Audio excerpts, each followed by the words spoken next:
আসমান সুন্দর, জমিন সুন্দর, সুন্দরী সুন্দরী পাল্লা। জানি না কত সুন্দর তুমি আল্লাহ।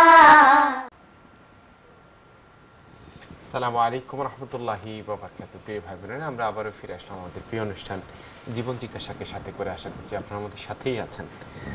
আমরা অনেকগুলো প্রশ্ন জমা হয়ে আছে, এক এক করে আমরা দেওয়ার চেষ্টা করছি ইনশাআল্লাহ। এক বোন প্রশ্ন করেছেন যে সালাতুল হাজতের বিষয়টা কি আগে বলেছিলাম? না। ওকে। সালাতুল হাজত কিভাবে, কোনটা বেস্ট টাইম পারফর্ম করার জন্য এবং কি ওয়েতে পড়লে বেটার হয়? ধন্যবাদ। সালাতুল হাজাত বলা হয় কাকে, প্রথমে আমরা সেটা জেনে নিই। সালাতুল হাজাত মানে হচ্ছে কোনো হাজাত শব্দের অর্থ যে প্রয়োজন। আমার কোনো বিষয়ে একটা প্রয়োজন আছে, কোনো আপদ বিপদ হওয়ার সম্ভাবনা অথবা বিপদে আছি, সেখান থেকে আল্লাহর সাহায্য চাওয়ার জন্য যে সালাহ আদায় করা হয় সেটাকে বলা হয় সালাতুল হাজা।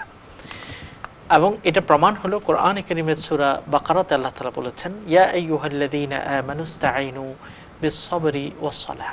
তোমরা আল্লাহর সাহায্য চাও সবর করে, ধৈর্য ধারণ করে এবং সালাহ আদায়ের মাধ্যমে তোমরা আল্লাহ পাকের সাহায্য চাও। ইন্নাল্লাহা মা'আস-সাবিরিন। আল্লাহ তাআলা যারা সবর করে, ধৈর্য ধারণ করে, তাদের সাথেই আল্লাহর সাহায্য থাকে। কাজেই আল্লাহর সাহায্য চাওয়ার জন্য আমাদেরকে যে সালাহ আদায় করি সেটাই সালাতুল হাজা। আল্লাহর নবী যখন কোনো বিপদ আপদ দেখতেন বা সম্ভাবনা দেখতেন, তখন তাড়াতাড়ি 2 রাকাত নামাজ আদায় করতেন। এমনকি আকাশে যদি তিনি গর্জন তর্জন দেখতেন অথবা মেঘ দেখতেন, তখন তাড়াতাড়ি মসজিদে এসে 2 রাকাত নামাজ আদায় করতেন। এটাই হচ্ছে ইসলামের সুন্নাহ, যে আমরা প্রথমে আল্লাহর কাছে আমাদের ফরিয়াদকে পেশ করব, আল্লাহরই সাহায্য চাব। কারণ আমরা আল্লাহর সাথে ওয়াদা করেছি, ইয়্যাকা না'বুদু ওয়া ইয়্যাকা নাস্তাঈন।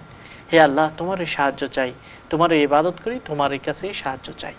কাজে আল্লাহর সাহায্য চাইতে হবে আমাদেরকে সালার মাধ্যমে। এবং সালাতটি হলে আল্লাহ এবং বান্দার মধ্যে একটি সেতু বন্ধন। এই জন্য এটাকে বলা হয় সালাতুল হাজা। যে কোনো সূরা দিয়ে আপনি 2 রাকাত নামাজ আদায় করতে পারেন, এটা নফল নামাজ। 2 রাকাত নামাজ আপনি প্রথম রাকাতে সূরা কাফিরুন পড়লেন, দ্বিতীয় রাকাতে সূরা ইখলাস, কুল হুয়াল্লাহু আহাদ এটাও পড়তে পারেন, অথবা অন্য যে কোনো সূরা দিয়ে আপনি যদি পড়েন কোনো অসুবিধা নেই। এরপরে আল্লাহর কাছে আপনি চাবেন যেটা আপনার চাওয়ার। হ্যাঁ, এই দোয়াটির কথাও আছে, কেউ যদি কোনো বিপদে পড়ে এবং 2 রাকাত নামাজ পড়ে এই দোয়াটি পড়ে, তখন আল্লাহ তাআলা তার বিপদকে দূর করে দেন। এটা হাদিস দ্বারা প্রমাণিত আছে। দোয়াটি হলো এই, লা ইলাহা ইল্লাল্লাহুল আযীমুল হালিম। লা ইলাহা ইল্লাল্লাহুল আযীমুল হালিম প্রথম সেন্টেন্স। দ্বিতীয় সেন্টেন্স বা বাক্য হলো, লা ইলাহা ইল্লাল্লাহু রব্বুস সামাওয়াতি ওয়াল আরদ ওয়া রব্বুল আরশিল কারীম। তৃতীয় সেন্টেন্স হলো, লা ইলাহা ইল্লাল্লাহু রব্বুল আরশিল আযীম। এই কথা বলে এই 3টা সেন্টেন্স আল্লাহর কাছে পেশ করা। হে আল্লাহ, তুমি হলে মহান, তুমি হলে বিশাল জগতের মালিক, বিশাল ক্ষমতার মালিক। এই কথাগুলো আল্লাহর কাছে বলে তোমারই কাছে আমি সাহায্য চাই, এটাই হচ্ছে ভাবার্থ। তখন আল্লাহ রাব্বুল আলামিন তাকে সাহায্য করবেন। যদি আপনি এই কালিমাগুলো মনে রাখতে পারেন এটা ভালো, এবং এটা খুব সহজ, এর মাধ্যমে আল্লাহর সাহায্য চাবেন। এটাই হচ্ছে সালাতুল হাজাত। এটার জন্য কোনো নির্দিষ্ট সময় নেই, যে কোনো সময় আপনি আদায় করতে পারেন।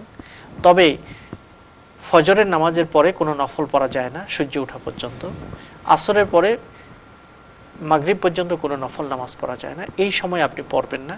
আর 3 সময় কোনো নামাজ পড়া যায় না, সূর্য উদয়, সূর্য স্থির মধ্য আকাশে এবং সূর্য ডুবার। এই সময়গুলো ছাড়া অন্য যে কোনো সময় আপনার সুবিধা মতো সময়ে আপনি এই নামাজটি আদায় করতে পারবেন। ধন্যবাদ। জাযাকাল্লাহ। আমরা চলে যাচ্ছি কলারের কাছে, দেখি কে আছেন আমাদের সাথে। আসসালামু আলাইকুম। আসসালামু আলাইকুম। কলার কি আছেন আমাদের সাথে? ওকে, আপনি আবার ফিরে আসবেন ইনশাআল্লাহ। আমাদের আরেক বোন প্রশ্ন করেছেন যে কনফ্লিক্ট অ্যাভয়েড করার জন্য উনি কোন একটা জায়গায় মিথ্যা কথা বলেছেন, এবং এটা অ্যাবসলিউটলি উনি বারবারই বলছেন যে এটা বিশাল কনফ্লিক্ট হতো না হলে এটাকে সো এটা ঠিক আছে কিনা, ইসলাম কি বলে এক্ষেত্রে? প্রথমত বিষয়টা আরো বিস্তারিত জানা দরকার, আপনার অ্যাসেসমেন্টটা কতটুকু সঠিক সেটা বোঝা দরকার। সাধারণত ইসলামিক রুলটা হলো, আমি এখানে শুধু এক্সপ্লেইন করি। আল্লাহ নবী বলেছেন, যে ব্যক্তি মানুষকে মীমাংসা করতে চায় এবং এই মীমাংসা করার কারণে, মানুষকে যখন সে মীমাংসা করতে চায়, এই মীমাংসা করার কারণে তাকে যদি কোনো কথাকে কভার করে বলতে হয়, সে ব্যক্তিকে মিথ্যুক বলা হবে না। অর্থাৎ মীমাংসার জন্য যদি এদিক ওদিক কথা বলতে হয়, এটাই যদি একমাত্র লক্ষ্য হয়, ইসলামের দৃষ্টিতে তিনি মিথ্যুক নন, এটা মিথ্যা নয়, এটা জায়েজ আছে। কাজেই আপনি বলছেন কনফ্লিক্ট অ্যাভয়েড করার জন্য আপনি এরকম কিছু করেছেন। আশা করি যদি এটা সঠিক হয়ে থাকে তাহলে আপনাকে মিথ্যার গুনাহ দেয়া হবে না। তবে আপনাকে আগেই এটা যাচাই করতে হবে সঠিকভাবে আপনি অ্যাসেসমেন্ট করেছেন কিনা, যে এখানে মিথ্যা অ্যাভয়েড করা যেত কিনা। যদি মিথ্যা ছাড়াও অন্য কোনো পথ থাকে মীমাংসার, তাহলে কিন্তু মিথ্যা বলা যাবে না। যদি আর কোনো পথ না থাকে, এটাই পথ, তখন বৃহত্তর স্বার্থে সেটা করা যেতে পারে। আল্লাহ তাআলা আমাদেরকে সঠিক পথে রাখুক এবং মীমাংসাকারী হওয়ার তৌফিক দান করুন। আমিন আমিন। আমরা চলে যাচ্ছি পরবর্তী কলে। আসসালামু আলাইকুম। আসসালামু আলাইকুম। ওয়ালাইকুম আসসালাম। আপনার প্রশ্ন বলবেন। জি ভাই, আমি একটা কথা বলতেছিলাম আপনাদের কাছে। জি বলেন। বলতে চাইছিলাম যে ইশরাকের নামাজ দেখ। জি, আপনার টেলিভিশন ভলিউমটা কমিয়ে আপনি আমাদের সাথে কথা বলেন প্লিজ। কিভাবে কোন সূরা দিয়ে পড়তে করে সেটা একটু বলবেন। ঠিক আছে, ঠিক আছে। কোন সূরা দিয়ে পড়তে হয় এটা? জি আপনি ঠিক আছে, আপনার প্রশ্ন পেয়েছি। আপনি টেলিভিশন ভলিউমটা না কমিয়ে কথা বলছেন, যার কারণে আমাদের জন্য ডিস্টার্ব। ওকে ভাই, রাখি। আসসালামু আলাইকুম। ওয়ালাইকুম আসসালাম। ধন্যবাদ আপনাকে ফোনটি করার জন্য। ইশরাকের নামাজ কোন সূরা দিয়ে পড়তে হবে, এটাই এই ফোনটি জানতে চেয়েছেন। ইশরাকের নামাজ আসলে ফজরের সময় আমরা যে নামাজটি পড়ে থাকি সূর্য ওঠার পরে, সেটাকে ইশরাকের নামাজ বলা হয়। এবং সেটা আরেকটু পরে পড়লে সেটাকে বলা হয় সালাতুদ দুহা। সেই নামাজটি যে কোনো সূরা দিয়ে আপনি পড়তে পারবেন, এখানে কোনো নির্দিষ্ট সূরা নেই। নফল নামাজ যেগুলো আছে, কোনো নামাজের জন্য কোনো সূরা নির্দিষ্ট নেই, এটাই হচ্ছে মূল নিয়ম। আপনি এশার নামাজ, সুন্নাহ নামাজ, ফরজ নামাজ, মাগরিব, আসর, যে কোনো নামাজ ফরজ হোক কিংবা সুন্নাহ হোক, শরীয়তের দৃষ্টিতে নিয়ম হলো ফাকরাউ মা তায়াসসারা মিনাল কোরআন। যেই সূরা বা আয়াত পড়া তোমার জন্য সহজ, ওটা দিয়েই তুমি পড়তে পারবে, এটার জন্য কোনো সুনির্দিষ্ট সূরা নেই। হ্যাঁ, মাগরিবের সুন্নাহ অথবা ফজরের আগের 2 রাকাত সুন্নাহ আল্লাহ নবী প্রায় সময় সূরা কাফিরুন এবং সূরা ইখলাস দিয়ে পড়েছেন। তবে অন্য সূরা দিয়েও কেউ যদি পড়ে, তার সুন্নাত নামাজ আদায় হয়ে যাবে। এই জন্য প্রত্যেকটি নামাজের জন্য, সেটা ফরজ হোক, সুন্নাহ হোক, ওয়াজিব হোক, নফল হোক, সুনির্দিষ্ট সূরা দিয়েই পড়তে হবে এরকম কোনো নিয়ম নেই, যে কোনো সূরা দিয়ে পড়া যায়। তবে আল্লাহ নবী কয়েক রকম নামাজকে বিভিন্ন সূরা দিয়ে পড়েছেন। যেমন ভিতরের নামাজে 3টি সূরা পড়তেন, সূরা আলা, সূরা কাফিরুন, সূরা ইখলাস। ফজর এবং মাগরিবের সুন্নাহ সূরা কাফিরুন এবং সূরা ইখলাস দিয়ে পড়তেন। এটা ছাড়া অন্য যে কোনো সূরা দিয়ে আমরা যে কোনো নামাজ আদায় করতে পারি, ধরা বাঁধা কোনো নিয়ম নেই। আশা করি বোন আপনি আপনার প্রশ্নের উত্তরটি পেয়েছেন। ধন্যবাদ আপনাকে। জি, আমরা চলে যাচ্ছি পরবর্তী কলে। আসসালামু আলাইকুম। ওয়ালাইকুম আসসালাম। আপনারা কেমন আছেন? আলহামদুলিল্লাহ। বোন আপনার প্রশ্ন বলেন। আচ্ছা, আমার প্রশ্নটা হলো, এই যে ইকরা উর্দুতে এই যে নজমের আয়াতগুলা দেওয়া হয়, আমি এই সবটি সূরার নাম এবং আয়াতগুলা লিখেছি। তো এক পর্যায়ে 10 নম্বরে এসে বলা হলো আল ইসরার, এই একটা আয়াত নাম্বার 110-11। এই সূরাটা কোনটা? কোন সূরা আবার বলেন তো? কয়েকটা নাম আছে, সবাই সব নামে জানে না। তো ইসরা এই সূরাটা কোনটা, ওটা জানতে চাই। আবার বলবেন সূরার নামটি, আবার বলবেন প্লিজ। ইসরা বলছেন। সূরা আল ইসরা, এটা হচ্ছে সূরা ইসরাঈল বা বনি ইসরাইল যেটা আছে সেটার আরেকটি নাম সূরা ইসরা। এবং যে সূরাটি শুরু হয়েছে সুবহানাল্লাযী আসরা বিআবদিহি লাইলাম মিনাল মাসজিদিল হারাম, এই সূরা এটার দুটি নাম আছে, সূরা ইসরাঈল বলা হয়, আবার এটাকে সূরা ইসরা বলা হয়। এটা সূরা কাহফের আগের সূরাটি, প্রায় 15 পারার দিকে এই সূরাটি আছে। সুবহানাল্লাযী আসরা বিআবদিহি, এই সূরা দিয়ে এটা শুরু হয়েছে। সেই সূরাটি আপনি খুঁজে দেখবেন ইনশাআল্লাহ। জি, এক বোন প্রশ্ন করেছেন যে ওনার 8 বছরের একটি সন্তান আছে যার অটিজম আছে। উনি বেশ কয়েকটি সূরা মুখস্থ করিয়েছেন। তো উনি যেটা জানেন যে 7 বছরের পর থেকে তো নামাজ ফরজ হয়ে যায়, পড়াতে হয়। তো উনি চেষ্টা করছেন, কিন্তু নামাজে দাঁড় করালে বাচ্চাটি কান্না করে। সো এখন আসলে কি করণীয়? উত্তর হলো প্রথমত দুটা বিষয়। একটা হলো যে যেসব বাচ্চাগুলোর অটিজম আছে বা তারা মানসিক বিকলাঙ্গ, এই জাতীয় সমস্যাটা আছে, সেটা আল্লাহর একটা পরীক্ষা। আল্লাহ তাআলা আপনাকে পরীক্ষা করছেন, আপনি সবর করবেন, ধৈর্য ধারণ করবেন, নিশ্চয়ই সেটার সুন্দর বিনিময় আল্লাহ তাআলা আপনাকে দেবেন। দুনিয়াতেও সেটার ফলাফল আপনি পাবেন এবং আখিরাতে সেটার বিশাল বিনিময় আপনি পাবেন। আল্লাহর কাছে যে বিশাল জাযা পাবেন, সেটাকে সামনে রেখে যদি আপনি এই দুনিয়াতে তাকে সেবা করেন, ইনশাআল্লাহ আপনার জন্য সেটা সহজ হয়ে যাবে। দ্বিতীয় পর্যায় হলো যে 7 বছর হলে নামাজ পড়ানোর চেষ্টা করা উচিত। আমরা তাদেরকে হুকুম করব, নামাজ পড়াবো, নামাজ আগে থেকে শেখাবো এবং তখন থেকে পাশে রেখে তাদেরকে নামাজ পড়ানোর চেষ্টা করব। তখনও নামাজ কিন্তু ফরজ হয়নি। 7 বছরে নামাজ ফরজ হয় না, তবে নামাজে প্র্যাকটিস শুরু হয়ে যাবে 7 বছর থেকে। এই জন্য সে যদি কাঁদে, তখন আপনি ধীরে ধীরে চেষ্টা করবেন, মাঝে মাঝে চেষ্টা করবেন। প্রতিটি ওয়াক্তেই আপনি চেষ্টা করা হয় তার পক্ষে সম্ভব নয়, যেহেতু সে মানসিকভাবে পরিপূর্ণ সুস্থ নয়। এই জন্য আপনি ধীরে ধীরে চেষ্টা করবেন ইনশাআল্লাহ। আপনার চেষ্টা আল্লাহ দেখছেন, আপনার প্রয়াসকে আল্লাহ দেখছেন এবং আল্লাহর দরবারে দোয়া করবেন যেন আল্লাহ আপনার জন্য এই প্রয়াসকে সাকসেসফুল করেন, সহজ করেন। ধন্যবাদ আপনাকে। আমরা চলে যাচ্ছি আরেকটি প্রশ্নে। সেটি হচ্ছে, এক ভাই প্রশ্ন করেছেন যে 7 দিন বা 40 দিনের মধ্যে যদি আকিকা করানো সম্ভব না হয় বাচ্চার, তাহলে কি করণীয়?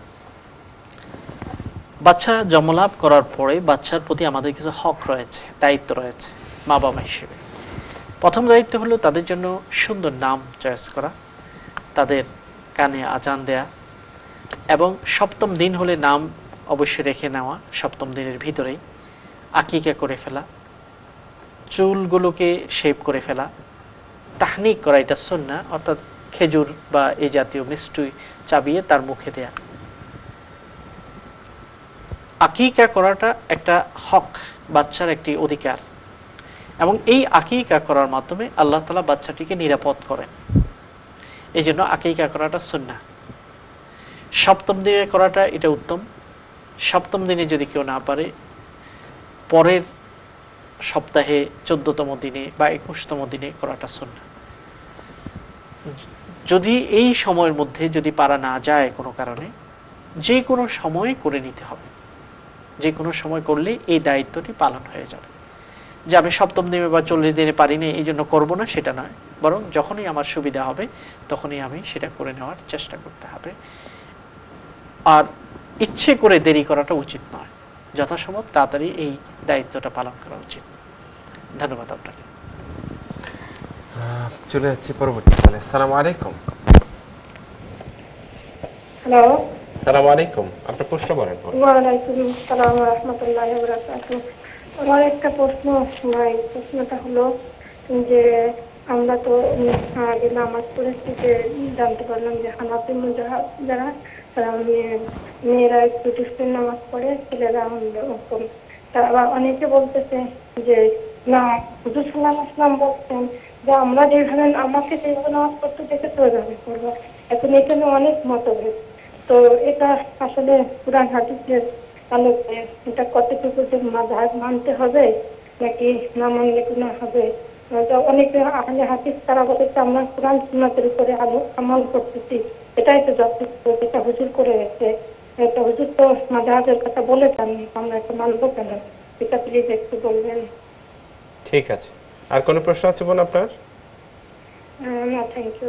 জাযাকুমুল্লাহ। আমরা আরেকটা কল নিয়ে নিচ্ছি, তারপর উত্তরে যাবো ইনশাআল্লাহ। আসসালামু আলাইকুম। আসসালামু আলাইকুম। কলার আছেন আমাদের সাথে? ঠিক আছে, আমরা এই প্রশ্নের উত্তরটি দিব ইনশাআল্লাহ। এই বোনটি জানতে চেয়েছেন, এটা কমন একটি বিতর্কের বিষয়, যে নারী এবং পুরুষের নামাজের পদ্ধতিগত কোনো পার্থক্য আছে কিনা। এই প্রশ্নটি বহুলভাবে জিজ্ঞাসিত এবং অনেক বেশি বিতর্কিত বা বিতর্কের বিষয়। উত্তর হলো এই, আসলে তো যারা মুসলমান তারা সকলেই কোরআন এবং সুন্নাহকে অনুকরণ করে, অন্য কোনো ব্যক্তিকে অনুকরণ করে না। এখন যারা ইমাম আবু হানিফার অনুকরণ করছেন, ইমাম শাফির কোনো কথাকে অনুকরণ করছেন, অথবা ইমাম মালিক অথবা ইমাম আহমদ ইবনে হাম্বল, এই জাতীয় বড় স্কলারদের মতামতকে যারা আমলে নিচ্ছেন, তারা এই জন্যই নিচ্ছেন যে এই স্কলাররা হাদিস ভিত্তিক কথা তারা বলেছেন। এই স্কলার যদি নিজের মন থেকে কিছু বলতেন তাহলে তারা এটা গ্রহণ, কোনো মুসলমান সেটা গ্রহণ করত না। কারণ এই মাযহাব, চারটি মাযহাবের বাইরেও যারাই বলেন যে আমরা শুধু কোরআন এবং সুন্নাহ মতে চলি, তারাও কিন্তু সুন্নাহ কোনো একজন স্কলারের মতামত অনুযায়ী তারা গ্রহণ করছেন। কারণ সকলের পক্ষে, প্রতিটি মুসলমান, বিলিয়ন মুসলমান সবাই তো আর ডাইরেক্ট হাদিস থেকে পড়া অথবা জানা তাদের পক্ষে সম্ভব নয়। নিশ্চয়ই তাকে কোনো একজন স্কলার শিখিয়েছেন, তার থেকে তিনি শিখছেন। তাহলে আমাদেরকে কোনো একজন স্কলারের মাধ্যমে কোরআন এবং সুন্নাহ শিখতে হয়, আমাদের একজন শিক্ষক থাকে। এই জন্য এই কথাটা ভুল যে মাযহাব তো আল্লাহ নবীর সময় ছিল না, অথবা মাযহাব কেন আমরা অনুকরণ করব। আসলে তো কেউ মাযহাব অনুকরণ করে না। এই কথাটা ভুলভাবে প্রচলিত করে সমাজে মীমাংসিত, যেটা হাজার বছর ধরে যেটা মীমাংসিত হয়েছে, আবার নতুন করে সেগুলোকে, সেই দ্বন্দ্বগুলোকে আবার মসজিদে মসজিদে, সমাজে সমাজে মহিলাদের মধ্যে চালু করা হচ্ছে। এবং কিছু উগ্রবাদ নিজেদেরকে সালাফি বা আহলে হাদিস ইত্যাদি দাবি করেন, এই জাতীয় কাজটা অনেক সময় তারা করেন। এটা উচিত নয়। হ্যাঁ, কোনো বিষয়ে যদি কোনো সুন্নাহ থাকে সেটাকেই পেশ করা উচিত। আমাদেরকে এটা মনে রাখতে হবে, ফিতনা সৃষ্টি করা উচিত নয়। একজন মানুষ 40 বছর একটা নামাজ পড়ছেন, তাকে আপনি সন্দেহ ঢুকিয়ে দিলেন, সে অস্থির হয়ে পড়লো, তার পক্ষে জ্ঞানের এতটুকু পরিধি নেই যে অনেকগুলো মতামতকে পর্যালোচনা করে তিনি একটা মতামতকে গ্রহণ করতে পারবেন, অথবা সুন্নাহর স্কলারলি মান যাচাই করতে পারবেন। এটা করা তার পক্ষে সম্ভব নয়। এই জন্য ঘরে ঘরে, মানুষে মানুষে এই যে একটা সন্দেহের একটা উদ্রেক সৃষ্টি করা হচ্ছে, এটা ঠিক নয়, এটা উচিত নয়। কারণ প্রত্যেকজন স্কলার যে কথাগুলো বলেছেন, হাজার লক্ষ হাদিসের মধ্যে, সেগুলো থেকে তাদের পক্ষে দলিল আছে বলেই তারা বলেছেন। ইমাম বুখারী যে হাদিসটি সংকলন করেছেন, 4000-এর মতো তিনি হাদিস সেখানে সংকলন করেছেন। তিনি বলেছেন, আমি এই কিতাবে যতগুলো হাদিস এনেছি সবগুলো সহিহ, তবে আরো প্রচুর সহিহ হাদিস সেগুলোকে আমি আনতে পারিনি। আরো প্রচুর সহিহ হাদিস আছে এর বাইরে, কিন্তু সেগুলোকে আমি এখানে সংকলন করতে পারি। অনেক কিতাব আছে হাদিসের, কোনো না কোনো জায়গায় সহিহ হাদিসগুলো আছে, এবং সেটার উপর ভিত্তি করে স্কলারগণ এক একটি মতামত তারা দিয়েছেন। এই জন্য স্কলারলি মতামতকে, ইমামদের মতামতগুলোকে আমরা মর্যাদার সাথে দেখি। এই ভূমিকাটি দেওয়ার পর আমরা এই কথা বলবো যে হ্যাঁ, আল্লাহ নবী এটা বলেছেন যে সল্লু কামা রাআইতুমুনি উসাল্লি, তোমরা আমাকে যেভাবে নামাজ পড়তে দেখেছো সেভাবে তোমরা নামাজ পড়ো। এই হাদিসটি আল্লাহ নবী, পুরো হাদিসটি যদি আমরা পড়ে দেখি, সেখানে এই কথাটাও আছে যে আল্লাহ নবী দুইজন সাহাবী বা কয়েকজন সাহাবী এক জায়গা থেকে তারা আসছে, কিছুদিন থাকার পরে তারা যখন ফিরে যাচ্ছিল, তখন তাদেরকে বললেন যে তোমরা যখন চলে যাচ্ছ, তোমাদের মধ্যে একজন ইমামত করবে যে বেশি কোরআন তিলাওয়াত জানো, এবং তোমরা আজান দেবে, তারপরে তোমরা সালাহ আদায় করবে, এবং আমাকে যেভাবে নামাজ পড়তে দেখেছো সেভাবে তোমরা নামাজ আদায় করবে। এই কথাটি শুধু একটি অংশ দিয়ে হাদিস উদ্ধৃত করা যাবে না, এটা পুরা সকলটা দিয়েই হাদিসকে উদ্ধৃত করতে হবে, পুরা হাদিসটা পড়েই বলতে হবে। তো এই হিসেবে আমরা যেটা বলবো, হ্যাঁ, মহিলাদের নামাজের কিছু পদ্ধতিগত যে পার্থক্য আছে, যেমন হাত বাঁধা, রুকু সেজদার পদ্ধতিগত যেটা পার্থক্য আছে, এটার পক্ষেও অনেক দলিল আছে। কেউ যদি ওটার উপর আমল করেন, তাকে খোঁচানোর কোনো দরকার নেই, যে তার নামাজ হচ্ছে না এরকম বলা দরকার নেই। তার পক্ষে সাহাবাদের অনেক মতামত আছে। দেখুন, বুখারীতে একটি হাদিস আছে উম্মুদ দারদা সম্পর্কে একটি হাদিস আছে যে উম্মুদ দারদা সাল্লাত সালাতার রাজুলি ওয়া কানাত ফাকিহাতান। উম্মুদ দারদা পুরুষের নামাজের মতো করে তিনি নামাজ পড়েছেন, অথচ তিনি একজন জ্ঞানী মহিলা ছিলেন। ইমাম বুখারী এই কথাটা বর্ণনা করছেন। এটা দ্বারা এই কথার মধ্যে ইঙ্গিত আছে যে নারী এবং পুরুষের নামাজের কিছু পার্থক্য আছে, নতুবা তিনি কেন বললেন উম্মুদ দারদা পুরুষের মতো করে নামাজ পড়েছেন। এই জন্য শেখ বিন বাজ তিনি সুন্দর বলেছেন যে মহিলারা যখন ঘরে থাকে তখন পুরুষরা যেভাবে নামাজ পড়ে সেভাবেও তারা নামাজ পড়তে পারে, কিন্তু যখন তারা হারামে অথবা বড় জামায়াতে যায় যেখানে নারী পুরুষ অনেক থাকে, সেখানে জড়সড় হয়ে যেটা নামাজ পড়া হয় সেটা পড়াটাই উত্তম। এই কথাটি বলেছেন শেখ বিন বাজ। এই জন্য আপনাকে বলবো আপনি যে পদ্ধতির নামাজ পড়েছেন এটাও হাদিস পরিপন্থী নয়, সেটা অনুযায়ী আপনি পড়তে পারবেন, আপনার সন্দেহ করার কোনো কারণ নেই। আশা করি এই আলোচনাটির মাধ্যমে আমরা চেষ্টা করব যে মতটাকে আমরা অনুকরণ করছি অন্য মতটাকে ভুল প্রমাণ করার চেষ্টা করে দ্বন্দ্ব সৃষ্টি করব না ইনশাআল্লাহ। আমিন সুম্মা আমিন। প্রিয় ভাই বোনেরা, দেখতে দেখতে আরেকটি ছোট বিজ্ঞাপন বিরতির সময় হয়ে গেল। যাচ্ছি ছোট বিজ্ঞাপন বিরতিতে, ফিরে আসবো ইনশাআল্লাহ বিজ্ঞাপন বিরতি শেষ করে। আশা করছি আপনারা আমাদের সাথে থাকবেন। আসসালামু আলাইকুম ওয়া রাহমাতুল্লাহি ওয়া বারাকাতুহু। আসমান সুন্দর, জমিন সুন্দর, সুন্দরী সুন্দরী পাল্লা, জানি না কত সুন্দর তুমি আল্লাহ।